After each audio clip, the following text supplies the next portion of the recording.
Tres especialistas, Paula Sibilia, Ellen Helsper y Marta Peirano, responden mirando a cámara sobre distintos temas que hacen a la construcción de ciudadanía digital.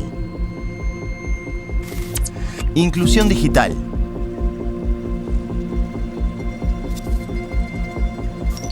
¿De qué hablamos cuando hablamos de inclusión digital? La inclusión digital es una terminología que usamos desde hace tiempo para, como más que nada, describir una persona que participaba o que podía, con las habilidades que necesitaba, participar en el mundo digital usando los dispositivos. A mí la verdad es que la palabra inclusión no me gusta tanto, porque es una cosa de como que otra persona te incluye o te excluye, ¿no? Entonces, depende mucho de los otros y no tiene esa cosa de autonomía, de que tú tienes la autonomía de participar en el mundo y entornos digitales de una forma que te da los beneficios o que te permite evitar así como los riesgos, las cosas negativas del mundo digital. Por tu propia cuenta, ¿no? Entonces, nosotros, en el trabajo que hacemos nosotros y en mi investigación, yo prefiero usar la terminología de desigualdad o igualdad digital. Y la igualdad aquí no significa que todos tenemos que ser iguales y hacer lo mismo, pero que todos tenemos las oportunidades y las habilidades de usar las tecnologías o de interactuar en entornos digitales con otros y con los entornos digitales en una manera que nos trae esos beneficios y que nos permite evitar también como encontrarnos con unas experiencias más negativas. Quizás la primera reflexión que se podría hacer es incluido en qué, ¿no? Cuando hablamos de inclusión digital o inclusión de cualquier tipo que sea. Y se me ocurre compararlo un poco con los recursos que se tenían a lo largo del siglo XIX y el XX previos a la escolaridad, ¿no? Cuando los niños ingresaban a la escuela tenían un bagaje o no lo tenían, ¿no? Y eso tenía mucha relación con el tipo de hogar del que provenían. Si, por ejemplo, había biblioteca, padres letrados y un estímulo a la lectura y demás. Una de las propuestas de la escuela, fundamental, la escuela moderna, era justamente equilibrar esas diferencias. En el caso del aparataje digital, podríamos decir que es comparable, pero en este caso no es así. O sea, la escuela no tiene la misión de igualar el equipamiento tecnológico de los niños. En principio no. Ahí, bueno, supongo que el plan el Ceibal se ocupa de incorporar esta variable que en principio no está en la escuela tradicional como definición, porque justamente tener acceso a celulares, internet, computadoras, es algo del orden del mercado. Pensando en la inclusión, ¿no? Que antes esa inclusión a las redes se podía pensar como problemática porque, bueno, era algo distinto a lo educativo. Entonces la internet era más bien algo de entretenimiento o complementario después de la clase.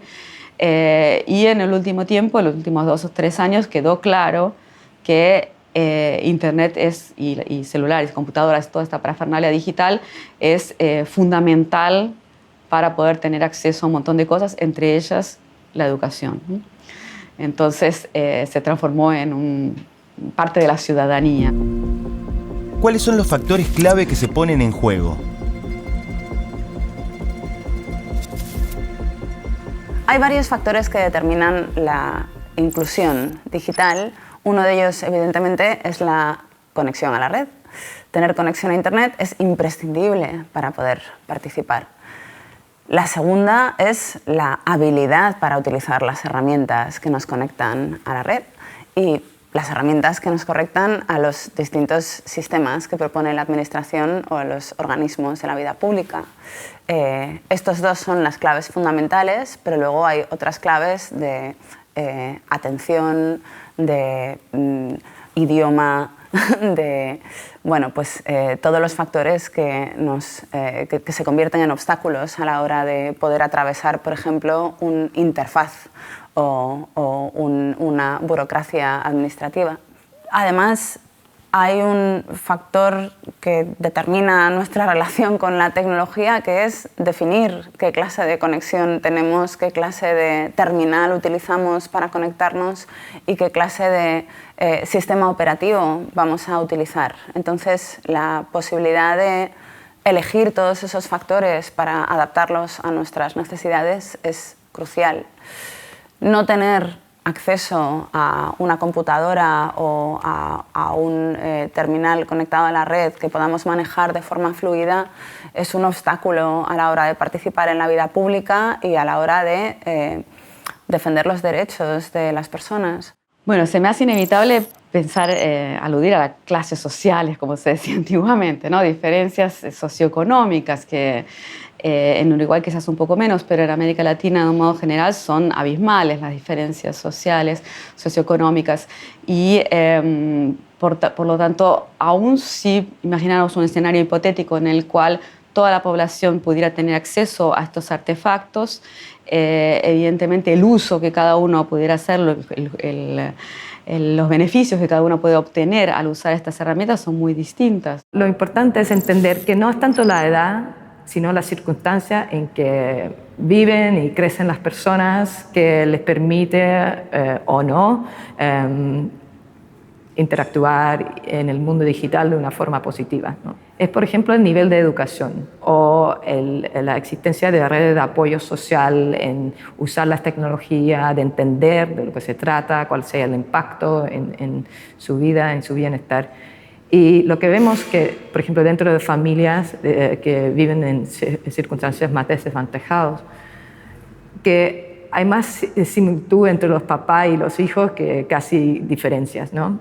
Sí hay una diferencia entre las generaciones de edad, porque hemos crecido en un mundo distinto, pero no es tanto eso de que todos los que son jóvenes son nativos digitales, ¿no? Lo que vemos en nuestra investigación es que hay una diferencia, una desigualdad, de hecho, enorme entre los jóvenes, dependiendo de las circunstancias que tienen en el hogar, del nivel socioeconómico, pero también del nivel de educación de los padres, de su vulnerabilidad socioemocional, sociopsicológico y del red de apoyo que tienen, que les puede ayudar a adquirir habilidades. Y lo mismo es el caso para los adultos mayores, por ejemplo. No es por cumplir una cierta edad que te pones con menos confianza digital o con menos habilidades digitales. Es todo un trayectorio de la vida. ¿Por qué es importante incorporar la perspectiva de la inclusión en el entorno digital? Y para mí es la digitización y la equidad en la digitización, es eso de las oportunidades de usar las tecnologías e interactuar con ellos y en ellos de una manera que te sirve para ti y para los que son importantes para ti o para tu grupo social, y por eso es importante hablar de la inequidad en eso, porque hay diferencias sistemáticas en esas oportunidades, habilidades de usar e interactuar con los entornos digitales. Para mí la palabra inequidad o desigualdad refleja más ese entendimiento, ese sentido de que la digitización debería traer beneficio, no debería ser un deber de incluirse, porque lo dice la sociedad, o lo dice la economía, o lo dice los padres, o la gente que está proveyendo servicios a personas que quizás están desavantajadas o vulnerables en esa sociedad. El acceso a Internet debería ser un derecho fundamental, precisamente porque es una herramienta imprescindible para ejercer los derechos fundamentales en el siglo XXI. La falta de responsabilidad por parte de las instituciones que antes se ocupaban de estos asuntos implica, por un lado, la falta de acceso de partes importantes de la población y, por un lado, la oportunidad de multinacionales privadas de ejercer esas responsabilidades y desarrollar infraestructuras críticas de forma privada y de forma oportunista. Tiene consecuencias nefastas para todos.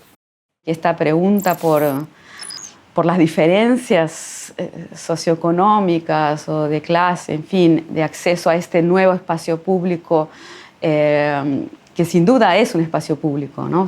La mera idea de redes sociales, o sea, hay algo social ahí, hay algo del orden de debates o intercambios, en fin, que suceden con mucha gente desconocida y demás, pero buena parte de Internet, y no solamente para estos grupos, son plataformas privadas, ¿no?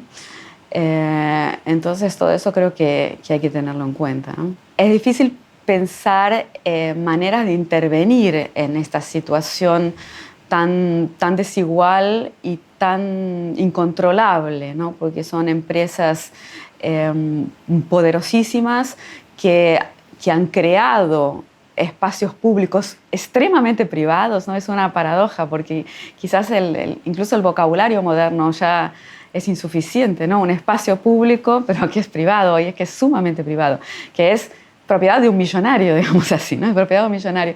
Entonces es muy difícil pensar estrategias de intervención en estos espacios capaces de construir algún tipo de equilibrio o de introducir políticas de redistribución y de igualdad de acceso y demás. Pero aún siendo sumamente difícil, yo creo que de lo que yo conozco, por lo menos el proyecto que hacen ustedes en Uruguay, el Ceibal, me parece paradigmático. Hagamos un uso responsable, crítico y creativo del entorno digital. Construyendo ciudadanía digital. Placa de cierre con logos de Uruguay Presidencia, AGESIC y Ceibal. Apoyan Centro Cultural España y Grupo de Trabajo de Ciudadanía Digital.